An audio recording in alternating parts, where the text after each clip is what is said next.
Menjadi sepasang untuk menyusuri rimba berdua adalah impian mayoritas pendaki. Menjadi sepasang, lalu bertualang, memburu kebahagiaan di alam, dan membunuh jenuhnya kehidupan. Doa yang indah yang selalu kuharapkan.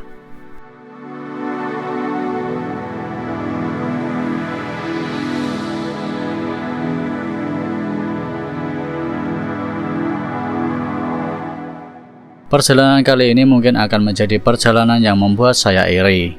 Hal yang semua saya impikan malah sudah didahului oleh bungsu saya, yaitu mendaki dan menikmati rimba bersama orang yang disayang, menghabiskan waktu di dalam indahnya pegunungan dan membunuh waktu berdua untuk mencari kebahagiaan.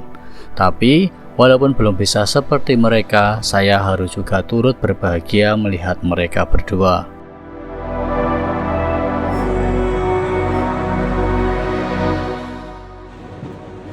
Oke Lur, ini pada kesempatan kali ini mungkin kita akan ekspedisi ke Yamanashi, yaitu ke Gunung Kitadake, gunung tertinggi kedua di Jepang. Dan sekarang dari tadi sebenarnya gue udah di beberapa eki, dan sekarang udah di Nagacho Eki, habis itu ke Miyoko dan lanjut lagi sampai Kofu. Tapi ya entah gimana, kayaknya cuacanya juga buruk. Lihat aja besok perjalanan seperti apa dan nikmati saja ya. Kalau nggak jadi naik, ya udah jalan-jalan gitu aja.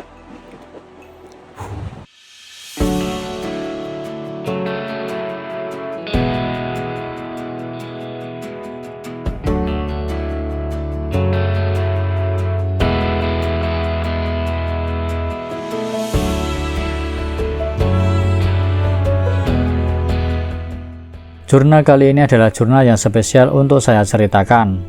Perjalanan yang penuh keraguan dan penuh tantangan.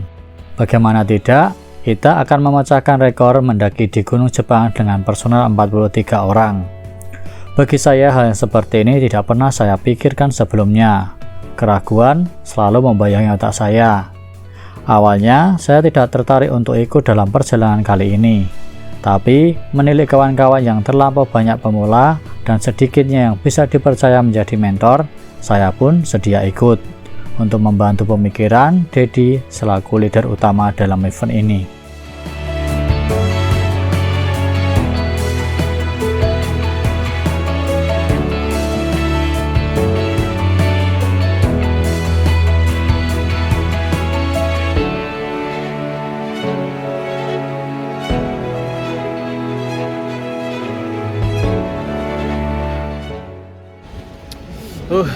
Oke Lur, kita pagi ini sudah di Kofu Eki dan rencana keberangkatan dari sini mungkin jam 8 karena kita busnya itu bukan bus yang umum. Kalau bus umum itu datanya sekitar jam 7.55, jam 9 dan jam berapa lagi lupa. Terus kalau kita pakai Izaku, jadi 40 orang bisa masuk bareng nanti itu. Dan dari sini sampai Hirogawara itu sekitar katanya 3 jaman, ya aman lah pokoknya. Tetap stay di sini dan kuning itu.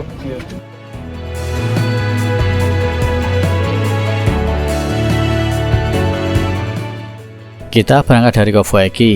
Untuk waktu pemberangkatan seperti di papan pemberitahuan ini.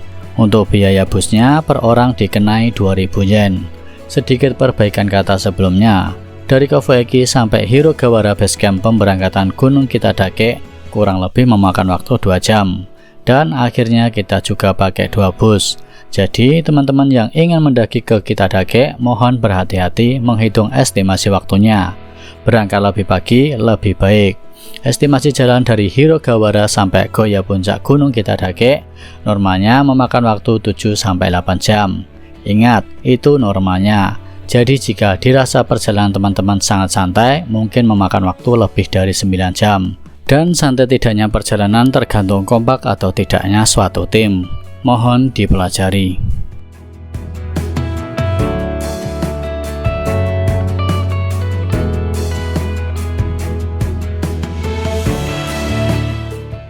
Kita sampai di Hirogawara sekitar jam 11 siang.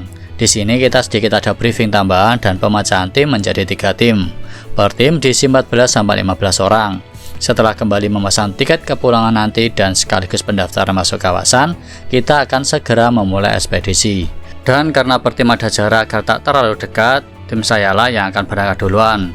Tim saya yang dikepalai oleh Rocky si bungsu berangkat dulu dari tim yang lainnya. Menjelang siang dengan kepala yang sedikit pening karena lamanya perjalanan di dalam bus membuat saya malas untuk banyak berpikir. Semua saya serahkan kepada teman-teman jalan saya. Menilai tim yang sudah dibentuk semalam, saya sedikit bersyukur karena ada beberapa teman yang bisa berpikir untuk kelancaran perjalanan tim Rocky ini. Ada si Bang Anto yang disiplin dalam estimasi jalan dan untuk ambil istirahat, dan ada juga si Vicky yang membantu pemikiran lancarnya perjalanan, dan masih ada beberapa teman yang lainnya yang bisa dipercaya untuk bicara. Sungguh tim yang tanpa beban pikir saya.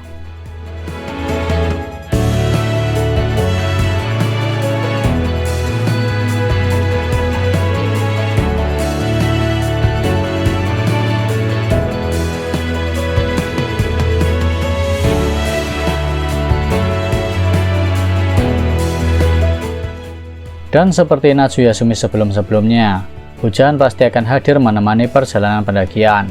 Persiapan matang pun kita lakukan jauh-jauh hari. Dan tahun inilah Natsuya Sumi terburuk selama 3 tahun saya di negeri ini. Badai ditemani topan seperti selayaknya adu balap. Dalam seminggu kurang lebih ada 3 topan yang akan lewat negara Jepang. Dan otomatis hal yang seperti ini akan merusak sebagian rencana yang sudah dipersiapkan jauh-jauh hari. Sungguh sial. Jadilah perubahan jadwal selalu dilakukan dadakan, menyesuaikan keadaan cuaca yang ada.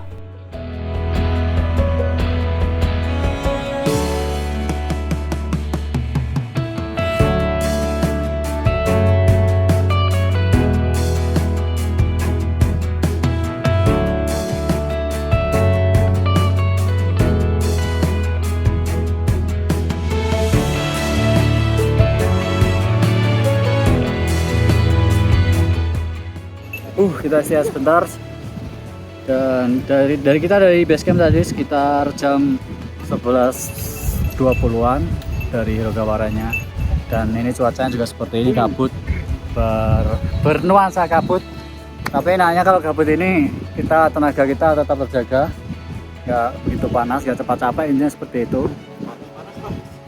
Dan tubuh juga nggak kering, jadi enak lah, tetap santuy dan skip.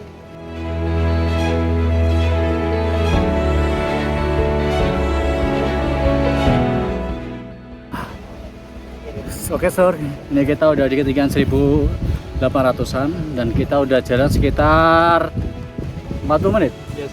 Udah 40 menit, ya alhamdulillah. Tim kompak walaupun sedikit bisu, gak apa-apa. Ya gitu. Masa gak ada yang bicara sama sekali loh. Ya pokoknya intinya tetap kompak aja lah. Kita lihat majalahnya udah kebentuk. Apa ya?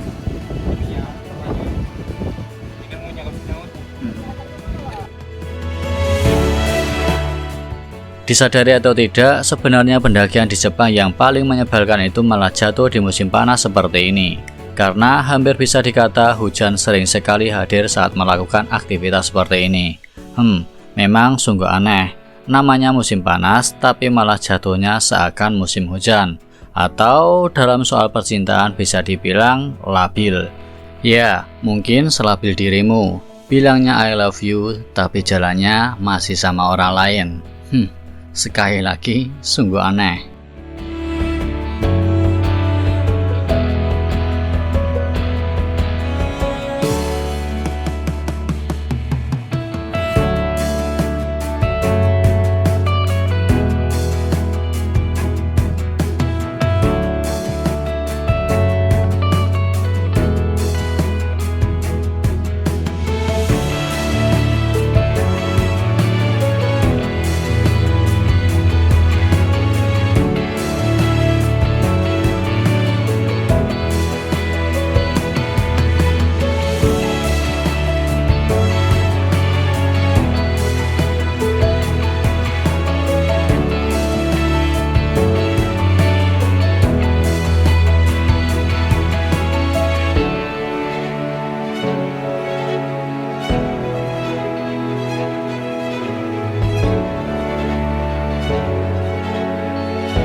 Ya ini hujan mulai deras, kita udah mulai pakai gini-ginian, pakai jas, ada yang pakai jas hujan, ada yang pakai tipe goretrek. Dan tadi sambil ngeluarin jas hujan, ininya jatuh anjing, ini jatuh ini si tiger gua sampai bawah sana, sampai sana. Untung ada ramping, jadi aman.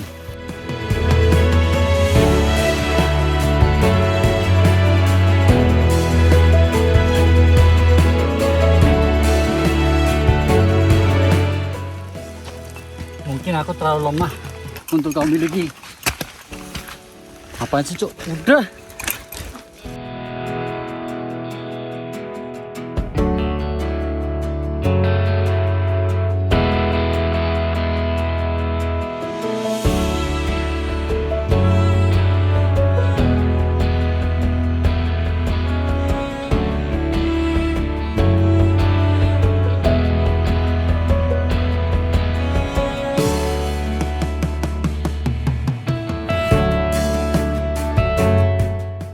Ah sial, dengan adanya drama tas jatuh, lensa kamera saya yang ada di dalamnya menjadi korban. Tapi ya sudahlah, kadang segala sesuatu yang berkaitan dengan perjuangan juga harus mengorbankan sesuatu hal. Jadi saya rasa hal yang seperti ini sebanding. Jangan merasa terlalu berkorban. Toh saya rasa hatimu juga sering berkorban. Berkorban mengikhlaskan orang yang kamu puja mencari kebahagiaannya sendiri. Dan selainnya drama tas jatuh, di pendakian kali ini juga ada drama yang lebih seru lagi. Ada sepasang cinta yang bersemi menyusuri jalur pendakian ini. Sungguh membuat iri untukku yang berangan-angan hal yang seperti ini. Ini maksudnya,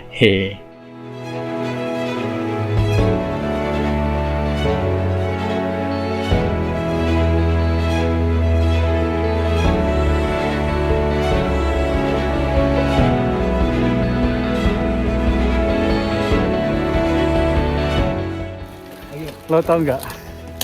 Semua impian pendaki itu seperti ini. Bisa mendaki sama perempuannya. Malah romantisan si anjing. Udah gitu lah. Lo nggak kasih sama kakak lo ini loh. Hah? Lo nggak kasih sama kakak lo ini. Capek hidup. Terus ya udahlah. Pokoknya tema kita sepasang. Sambil menunggu rombongan yang kedua, saya isyaratkan untuk istirahat sebentar di tempat ini. Lapar pun mulai menggoda perut kita. Maklum, kita berjalan sudah 2 jam dan juga belum makan siang. Memang benar, kalau kita sudah asik dengan perjalanan, kita sering lupa jika perut juga perlu diperhatikan. Jujur saja, hal yang seperti inilah yang sering saya lupa untuk menaatinya. Dan disinilah kita istirahat sebentar sambil makan roti. Kenapa hanya roti? Ya, yang pertama sebenarnya dari sini sampai tempat rencana kita camp sudah terlalu dekat. Jadi, lebih baik bongkar carrier sekalian di sana. Bongkar carrier sekalian diriin tenda. Dan ceweknya masak, pikir saya. Dan yang kedua, tim kita malah cuman ada bergedel doang untuk lauknya. Jadi, ya sudahlah. Siapa tahu sambil diriin tenda, tim yang lainnya datang dengan lauk yang lebih nikmat untuk kita santap.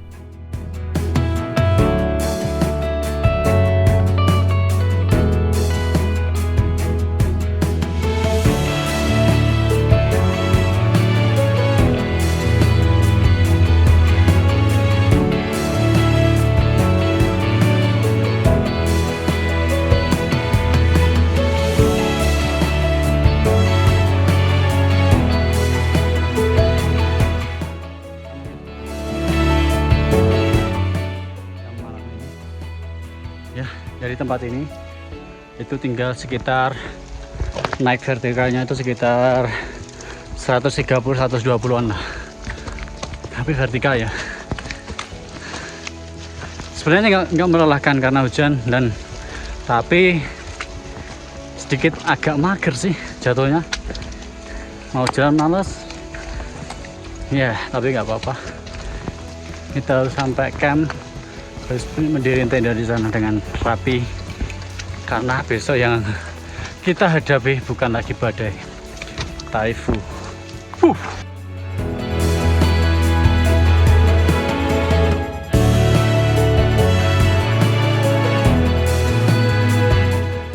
Setelah selesai santap roti, kita siap kembali untuk berjalan. Kalau ditilik lewat map, dari tempat ini pos untuk kita mendirikan tenda sudah lumayan dekat. Semangat kembali berkobar, dan isyarat untuk berhati-hati perihal longsoran tanah dan jalan setapak nan licin selalu saya ingatkan kepada rekan-rekan semuanya. Memang, hujan yang tak ada henti akan memberikan dampak yang kurang baik juga untuk kestabilan alam. Salah satunya longsor, yang selalu menjadi was-was saat melakukan pendakian.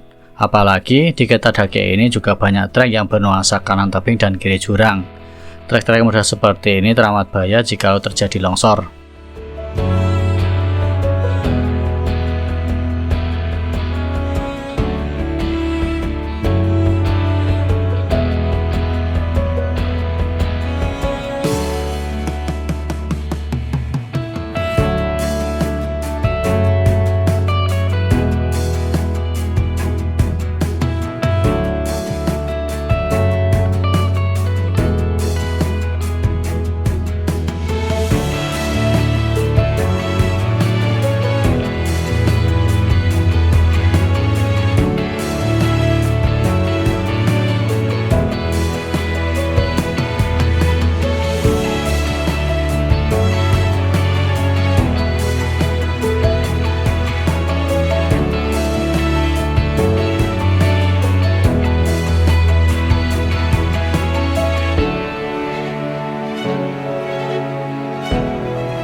Oke Sor, kita udah sampai di Goya, di tempat yang pertama di Ketadake.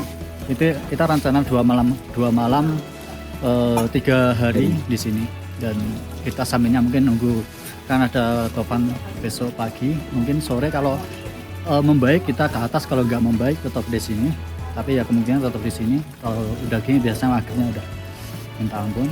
Dan untuk bentang benderanya kemungkinan hari terakhir Rabu pagi. Doakan tetap selamat dan bisa menginspirasi teman-teman Indonesia lainnya. Oh ya, sekedar info, Gunung Ketadake hari ini 70% orang Indonesia semua. Sekitar 50 lebih, 60 orang lah orang Indonesia. Nggak cuma grup kita tapi ada orang-orang luar juga. Dan itu deh. Sekut untuk minum kopi, Bang. Asik cis.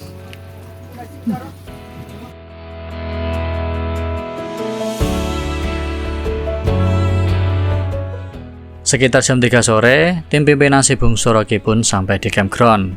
Agar untuk segera mengeringkan badan dan terhindar dari bahaya hipotermia, saya sarankan untuk bagi tugas. Yang sebagian diriin tenda, dan yang cewek memasak nasi di tempat yang teduh. Dan tugas spesial yang saya emban adalah menjadi tukang soro, sambil pegang kopi di tangan kanan dan tangan kiri memegang rokok. Karena banyaknya anggota tim menjadikan saya sedikit bermanja dengan segelas kopi saya. Dan dari saya ucapan terima kasih untuk semua kerjasamanya.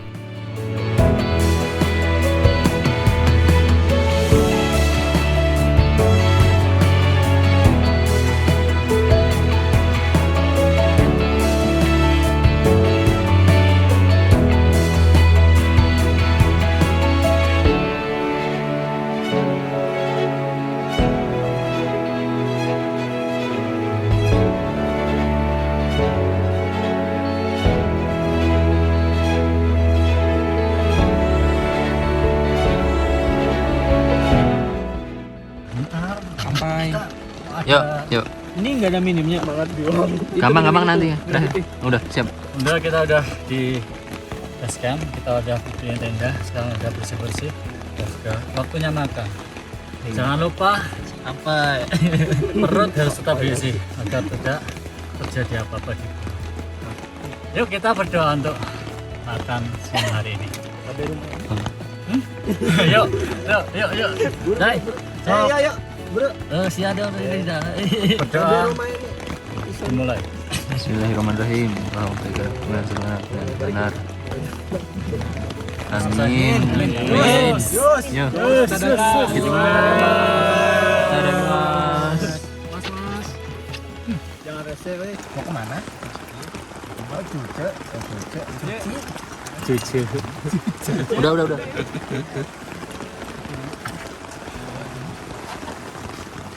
Mas Awan, ini tuh cuma nyenengin Rocky nih tuh.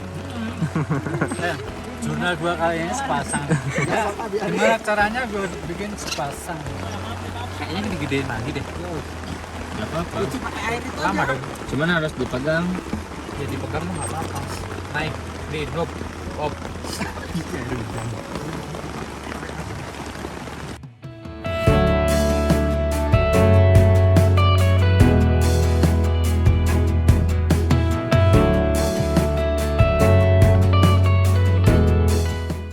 Dan hanya tawa dalam tenda dengan secangkir mesra mampu menceritakan banyak hal tentang pertemuan awal kita. Memang yang beginilah yang kita sering cari kalau melakukan petualangan bersama.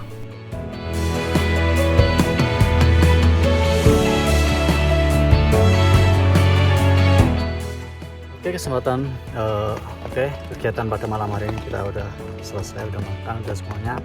Kita tinggal istirahat dan merancang kegiatan yang akan dilakukan esok hari, dan kayaknya juga udah melelahkan. Jadi maka dari itu see you next time, stay away and siawase wa sorena. Jangan lupa Bahagia.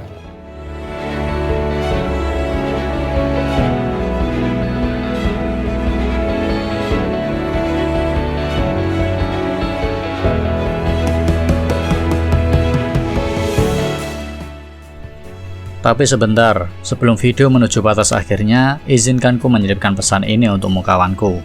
Pada rentetan kenang dan senang yang kau berikan, ada haru dan pilu yang siap menunggu. Jatuh cinta dan patah hati selalu mengguruimu setiap hari. Belajarlah mengasihani dan tak lupa pula mendengarkan isi hati. Jatuh cinta dan patah hati selalu beriringan. Jika kamu siap mencintai, siapkan juga mentalmu untuk patah hati. Untuk sekarang, mungkin kau yang ternyaman. Tapi waktu akan berlalu. Ada sisi-sisi di mana ada jenuh dan bosan untuk saling mencintai. Tapi pesanku, jangan kau pergi dan menghilang. Temui dia, ajarlah dia ke taman rimba. Ceritakan dan ingatkan tujuan dari cinta dan komitmen yang sudah tertanam sebagai bibit yang membentuk sepasang. Ingatkan, sepasang juga mampu hilang. Peluklah agar hangat selalu mengikat, agar cinta kembali erat. Memang, kita tak mampu romantis setiap hari, memajang dia di rentetan instastory. Tapi ingatlah, cinta bukan sekedar perhiasan yang mampu hilang dalam 24 jam. Cinta bahkan lebih panjang dari itu, kalau kau tahu benar dan sadar akan merawatnya. Tak seringkali kita kehabisan tema dalam tamu untuk bicara. Tapi percayalah, hangatnya cinta akan mampu memberimu rasa bahagia.